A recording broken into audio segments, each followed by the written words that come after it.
I made a promise to all of you in my very first video that I would keep this channel 100% transparent. Throughout my entire journey, I was going to tell you what I was doing, why I was doing it, and how well it was working out for me. And I was going to do that so that all of you would be able to make an informed decision as to whether or not you wanted to embark on the same journey that I was on. Now, it was almost 1 year ago today that I got monetized on YouTube. And at that time, I created a video showing you how much money my part-time YouTube channel made in the first month. So as it's my 1 year anniversary of getting monetized, I thought it only fitting that I create a follow-up video, just sort of an update video showing you how my income has changed on YouTube over the past year. Now, I want this video to apply to all YouTube content creators, not just people who are building channels similar to mine. So for that reason, I'm only going to be including income that is directly related to my YouTube channel. I'm going to leave the monthly income that I generate from stuff like merch, books, and digital downloads out of the equation altogether.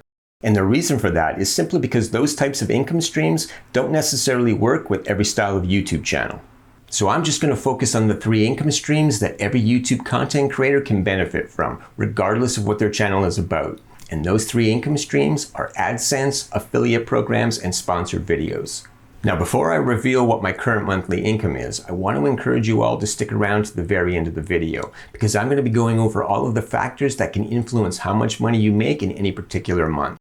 And one of those factors is a channel's RPM rate.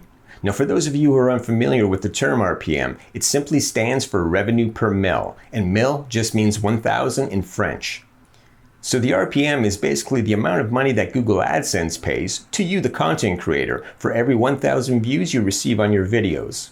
Now, over the past 12 months, I've researched hundreds of small YouTube channels just like mine. And after watching their income reveal videos, I've realized that many of them are struggling to even make just a few $100s per month with their channel.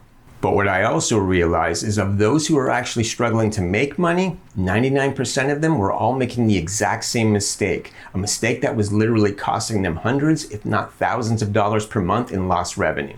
And later in this video, I'm going to explain exactly why that mistake is costing them so much money and how to fix it, so that none of you who are currently watching this video right now ever make that mistake yourself. All right, it's time to show you the money. So as of this point, I have yet to do a sponsored video deal. Although I have been contacted by a few companies who wanted to sponsor some of my videos, so far I've turned them all down. And the reason for that was simply because I didn't think their product suited my channel, or because what they were offering me just wasn't worth my time. So the only 2 sources that I'm currently generating income from on my channel are AdSense ads and affiliate partnerships. Now, AdSense at this point in time is by far my largest single income stream. So in May of 2023, which is exactly 1 year from when I was first monetized, with approximately 8,500 subscribers and 35,000 views for the month, YouTube paid me $951.34. Now, as far as affiliate partnerships go, although I'm partnered with about 7 different companies, I'm really only actively promoting 3 of them. And those 3 companies are BookBolt, Creative Fabrica, and Adobe. Now, out of those 3, I would have to say that I promote BookBolt the most, so it's only natural that they would be my highest source of revenue as far as affiliate partnerships go. So in the month of May 2023, BookBolt paid me $458.96. My second largest source of income for affiliate partnerships comes from Creative Fabrica. In that same month, they paid me $203.89. And finally, we have Adobe. Now, out of the 3 companies that I'm partnered with, Adobe is the one that I promote the least. Although a lot of my videos involve me using Adobe software, I don't actively push the software as far as encouraging people to buy it. And that's simply because even though I think Adobe software is amazing and I would recommend it to pretty much any artist, I also realize that a yearly subscription to Creative Cloud is fairly expensive. And I would never want to influence someone into purchasing a subscription that they really couldn't afford. But because the software does play a huge role in so many of my videos, I guess it's not really surprising that some of you are purchasing it, and therefore I am receiving commissions from them every month. So in the month of May, Adobe paid me $192.81. On a side note, if you're interested, I have a video that shows you how to find high-paying affiliate programs that I'll put a link to at the end of this video. Okay, so altogether, that brings my total YouTube-related income for the month of May to $1,807. And that's an increase of about $1,300 per month from last year at this time. And remember, my channel is still a part-time business for me, and it will always be a part-time business. In fact, that's the whole point of this channel, to show you how to generate a full-time income from a part-time hobby. You see, I'm trying to create a part-time passive income for myself that I can continue working at well into my retirement years. And the extra income that I'm generating right now will allow me to save and invest enough money over the next 10 years to ensure that I'll be financially secure well into my 70s and beyond. And keep in mind that the income streams that I just showed you are income streams that are available to all YouTube content creators. So there's no reason why your part-time YouTube channel couldn't be making as much or even more money than mine is. That is, as long as you're not making that one mistake that I was talking about earlier. Now, I want to be perfectly clear here. When it comes to creating this type of YouTube channel, it doesn't matter what your creative hobby is. I don't care if you're an illustrator who creates children's books like I do, a painter who does commissions for clients, a sculptor who sells his artwork in galleries, a photographer who uploads her images to sites like iStock, a musician who gives music lessons to kids on weekends, or a quilter who sells her quilts at a local flea market. If you have a hobby or a skill that you monetize in some way, then what I'm about to show you applies to you. And for that reason, I strongly encourage you to stick around to the very end of the video, because what I'm about to show you is going to change the way that you view YouTube as a creative person forever.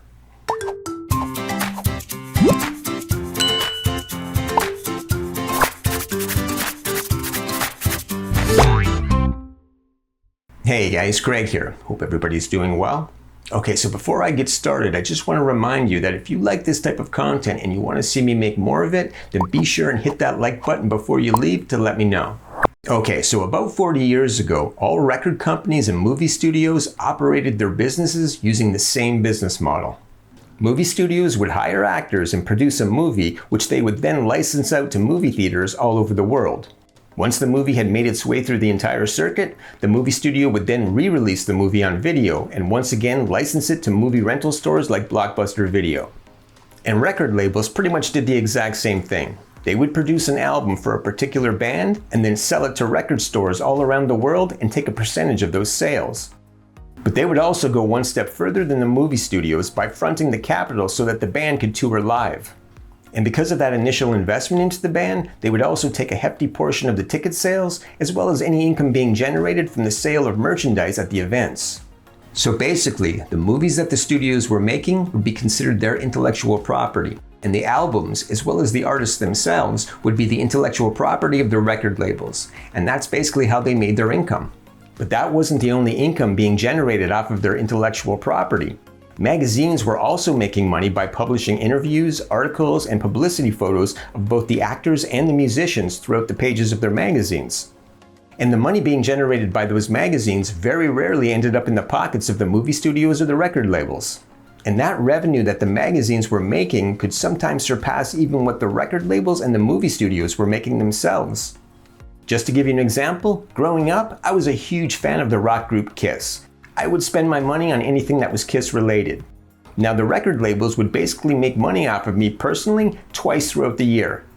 The first revenue that they would make off of me is when I purchased the new Kiss album, and that would be around $10 back in those days. The second place they'd make money from me was when I went to see Kiss in concert. There they would make about $15 for the ticket and around $10 for a concert t-shirt. So in total, the record label would make about $35 off of me in any given year. But in that same year, I would easily spend $50 on magazines that were promoting Kiss. In fact, I still have quite a few of those magazines that I purchased from back in the 80s.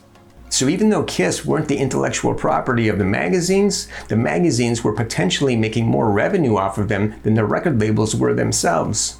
That is until the DVD came around. The DVD changed the game entirely. Because of all that extra storage space that DVDs offered, movie studios and record labels were now able to capitalize on all of the behind-the-scenes content that magazines had been monopolizing for the previous 50 years. Now, every movie came with actor and director interviews, behind-the-scenes footage, alternative endings, as well as movie-related merchandise promotions. And the record labels were doing the exact same thing. They were releasing DVDs that included all of the band's official music videos, as well as interviews and live concert footage, all in the same package. And when online streaming services were introduced a few years later, movie studios really started to take full control of all of their intellectual property. From movies and media to merchandise, it was now all in one convenient location. I mean, look at Disney Plus. When they release a new movie, you don't just get the movie, you also get hours and hours of behind-the-scenes footage. That new business model is what has allowed them to triple their revenue over the past 2 decades. So what does all of that have to do with you? Well, Disney's platform is an online streaming service, and Disney is the creator of the content on that platform. And YouTube is also an online streaming service, and you're the creator of the content that's on your channel, and therefore you're doing the exact same thing that Disney is. You're just doing it on a much smaller scale. But even though you're doing it on a much smaller scale, you should still be using their business model if you want to get the maximum amount of revenue out of your business. Just like Disney, you need to make your YouTube channel a one-stop shop for everything that is your hobby. Because by doing this, you're going to be able to increase your income potential tenfold. And I'm going to explain to you why that is in just a minute. But first, I want to show you how to set your YouTube channel up using this business model. When you're first getting started and you're thinking about the type of content that you want to create for your channel, you basically need to try and answer these 4 simple questions for your viewers. And the first question is, what do you do? When it comes to hobby or art-related channels, that question is usually answered with a process video. As an illustrator, I answer that question by uploading half-hour speed drawing videos of me rendering a full-page doodle. As a painter, you should record yourself painting. As a sculptor, you should record yourself sculpting. And if you're someone who knits, then record yourself knitting. If you're a musician, record yourself playing your favorite cover tunes or original songs. And it doesn't even necessarily have to be a live recording either. You can pre-record a quality mixed version of a song and then just make a music video for it in which you just lip sync and air guitar to the song. It really doesn't matter. The point is just to show your viewers what it is you do. And if you're someone who has a hobby that doesn't really create a finished product, like let's say your hobby is playing chess, then record yourself playing chess against other competitors either in tournaments or in public settings like parks. Pretty much any type of creative hobby or activity will work in this situation. And keep in mind that this process video is not just a one-time thing. You should be uploading these types of videos on a regular basis. In fact, process videos are the type of video that you should be uploading the most when you're first getting started, just to make sure that you're attracting the right audience to your channel. Okay, so once you have a playlist all set up for your process videos and you've finished answering question number 1, which was, what do you do? Now it's time to answer question number 2. And that is, how do you do it? Anyone who is interested in what it is you do is more than likely also going to be interested in learning how to do what it is you do. And that's where the tutorial videos come in. All you have to do is create simple videos teaching people how to do your hobby. And they don't necessarily have to be long drawn-out tutorials either. They can be quick little 10-minute tip videos. As an illustrator, I teach people how to draw. If you're a painter, give your audience painting tips. If you're a sculptor, sculpting tips. If you're a musician, teach them how to play different cover songs. And if you're a chess player, teach your viewers different chess strategies. It doesn't matter what your hobby or your skill is. If you were able to learn how to do it, then you should be able to teach other people how to do it. Okay, so once you've started making tutorial videos, it's now time to answer question number 3. And this is probably the most important question that you're going to answer on your channel. And that is, how do you make money from it? In this day and age, pretty much everybody could use a little extra money. So if you can show your viewers that your hobby is not only a lot of fun to do, but that you can also make money from it, then you are going to have a much easier time keeping people on your channel. Now, how you actually monetize your hobby is going to differ from channel to channel. The first way that I monetize my drawing hobby is by self-publishing children's books. And I have a playlist that is dedicated to teaching every aspect of self-publishing. If you're a painter, maybe you sell your artwork in a gallery, so teach your viewers how to get their work into art galleries. If you're a sculptor, maybe you do commission work. Teach your viewers everything they need to know about getting clients. If you're a photographer who uploads their photos to sites like iStock, show your viewers exactly how to do that. If you're a musician who plays live, then teach your audience how to get gigs and negotiate contracts. Just teach your audience everything that they need to know to be able to do what you're doing to make money off of your hobby. And keep in mind, because you're creating a YouTube channel, 3 of the ways that you're going to be generating income from your hobby is going to be through YouTube AdSense, sponsored ads, and affiliate partnerships.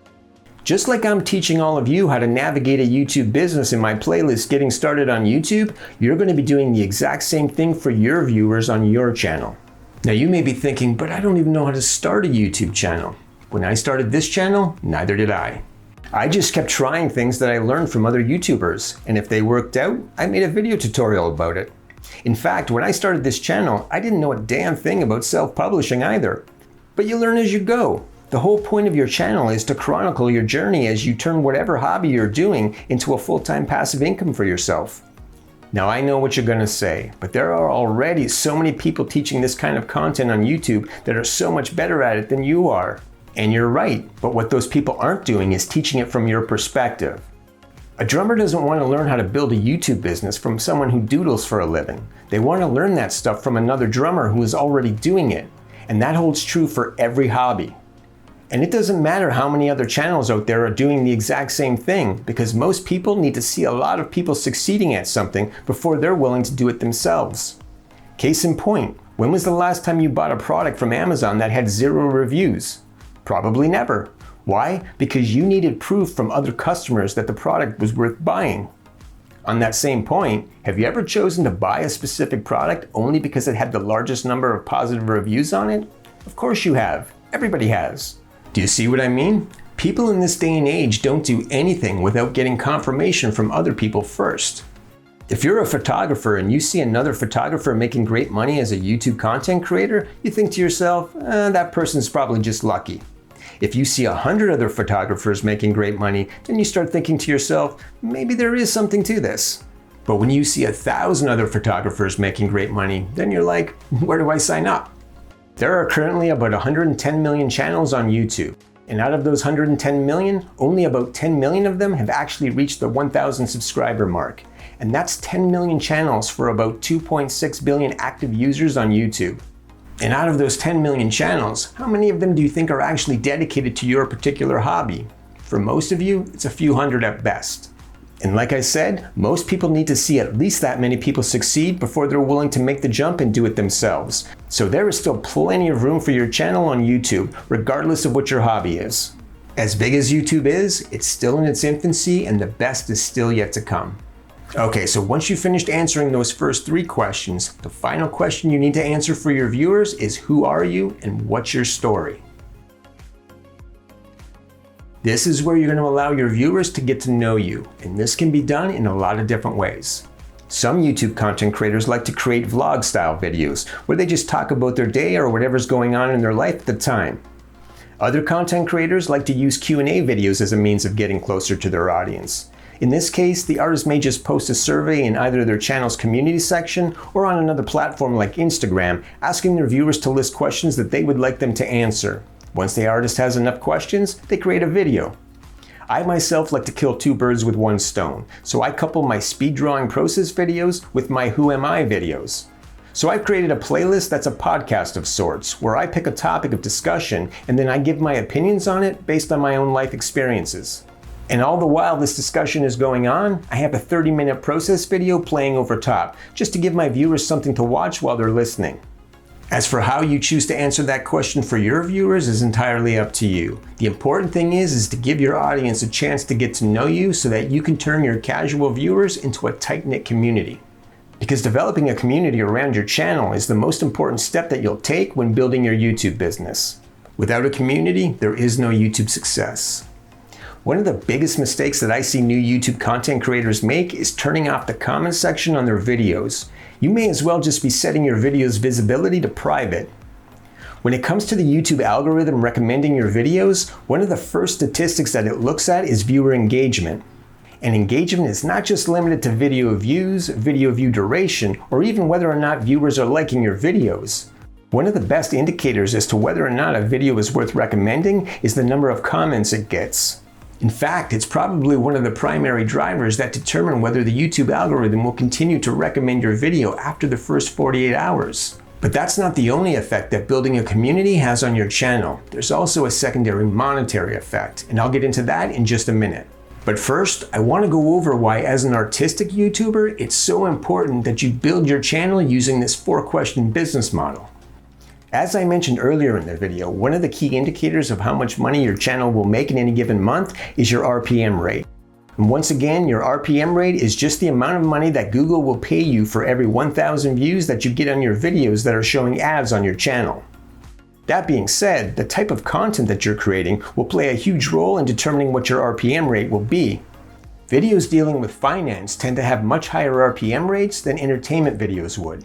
But the type of content that you create also plays a role in determining how many views your videos may get as well. Let me explain. You see, a channel like Call Me Chris, which uploads comedic skits and funny reaction videos, would be considered an entertainment channel. And because pretty much everyone on YouTube likes to laugh, her target audience is very broad. Whereas an art channel like Dao Li, which is predominantly a speed painting channel and is also considered an entertainment channel, would tend to have a much smaller target audience and therefore receives far fewer views per video. Now yes, there are art-related speed drawing channels that get millions of views on their videos. But if you were to compare those channels to the overall YouTube art community, they actually represent a very small percentage. So on average, these types of entertainment channels receive far less views. And if you were to compare these two entertainment channels back to back, you'd probably find that their RPM rates were fairly similar. But the difference between 612,000 views and 23 million views from a monetary perspective is massive. So a dedicated speed painting art channel like this could never hope to compete with a comedy channel like this as far as income goes. And that's simply because it just doesn't have a large enough target audience to pull views from.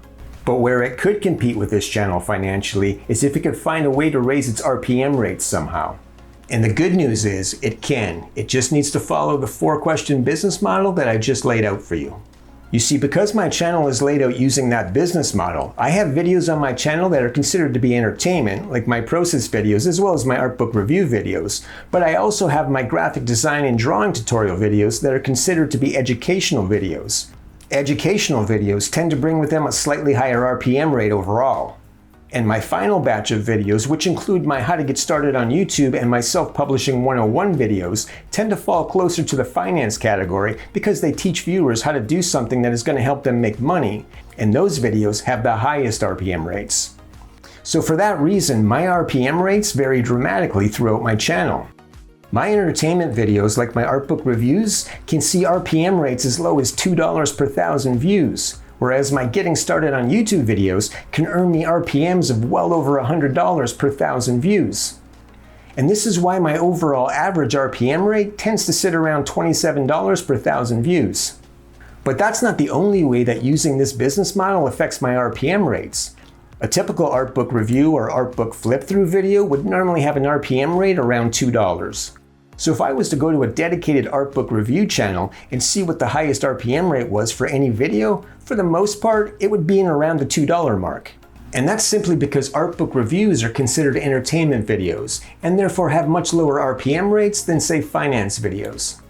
So if Google Ads were to look at this dedicated art book review channel and try to determine what type of viewers frequent this channel, it might find that the majority of them fall into the categories of either artists, movie fans, or fans of animation.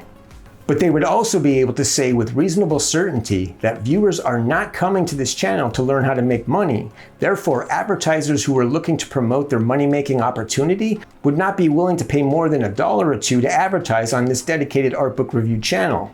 But if you took an art book review from this channel and uploaded it to my channel, then when Google asks the question, are there any viewers on this channel that would be interested in a money-making opportunity? Because of my Getting Started on YouTube and Self-Publishing 101 videos, they could say with reasonable certainty that yes, there are. In fact, there are quite a few. Which is why some of my art book review videos can fetch RPM rates as high as $50 at times. It's my finance-related content that's pulling the RPMs of my entertainment content up higher. Normally, Google will put the most weight on the analytics of the video itself when placing ads, but it definitely takes into account the overall viewership demographics of the entire channel as well. And this is why using this business model to structure your art-related YouTube channel can be a very powerful tool to drive up the RPM rates on a channel that would traditionally have much lower rates. And this brings me back to the final question of who are you and what's your story, and why it's so important to build a community around your channel. I want to show you something to help drive the point home about how important it is to properly cultivate your relationships with your target audience. The viewers who come to my channel specifically to watch my self-publishing 101 videos are for the most part all interested in creating a passive income for themselves through low and medium content book publishing. The dedicated ones who are really serious about it will normally do 3 things on my channel throughout the year. The first thing they'll do is sign up to a yearly subscription to BookBolt. And as you can see by my analytics, I have hundreds and hundreds of people who sign up every year. When one person signs up, I receive a commission from BookBolt for $4. The next thing that my dedicated viewers will usually do, especially those who don't draw, is sign up to a yearly subscription on Creative Fabrica. That commission pays me $3.80. And the final thing my dedicated viewers will do is watch my videos at least 100 times throughout the year. Now, I don't mean watch each one of my videos 100 times. I mean come to my channel at least 100 times throughout the year to watch one of my videos. And because my average RPM rate is around $27 per 1,000 views, those 100 views are worth about $2.70 to me from AdSense. So that means that I earn approximately $10.50 per year in commissions from each of these dedicated viewers. Now, taking into account what my subscriber count is at this time, which is right around 8,500 subscribers, my dedicated viewers make up about 10% of that, so around 850 people. But if my channel had 100,000 subscribers, which I believe that one day it very well could, my dedicated viewer count could be around 10,000 people. And at $10.50 per dedicated viewer times 10,000 viewers, that would equal out to a yearly passive income of around $105,000 for me. And that's just off of 100 video views and 2 subscriptions per year per dedicated viewer. And that's not factoring in the thousands of dollars per month that I would still be making through Google AdSense off of the other 90% of my viewers who are watching my videos throughout the year. Or the thousands of dollars that I would be making per month from those viewers who only signed up to BookBolt or only Creative Fabrica, or who signed up to Adobe, or who purchased one of my books or one of my digital downloads or one of my t-shirts or hoodies. It's also not taking into account any revenue that I could be making from courses that I'll be offering or sponsored videos. So it's easy to see how even a part-time YouTube channel like mine could eventually surpass $100,000, $200,000, or even $300,000 a year in passive income. And it's primarily because of that 4-question business model that I'm using to build my channel. Again, I don't care what your hobby or your skill is. If you build your channel the right way, your income potential will be limitless. And don't just take my word for it. I encourage you to go and check out any hobby or art-related YouTube channels that are currently doing really well financially. You'll see that they're all using this same business model. Okay, so hopefully this video has motivated you to finally pull the trigger and kick off your own YouTube journey. Now, if you need a little help trying to figure out what to do next, then be sure and check out my playlist, Getting Started on YouTube. It has hours of video explaining everything from what you need to do before getting started, how to create your channel, how to design your channel art, how to write your first video script, how to shoot your videos on a budget, how to edit your videos, and I even have a video showing you how to get your first 100 subscribers. In fact, that playlist has everything you'll need to get your own hobby YouTube channel up and running, and you can find a link to it right here. Until next time, take care.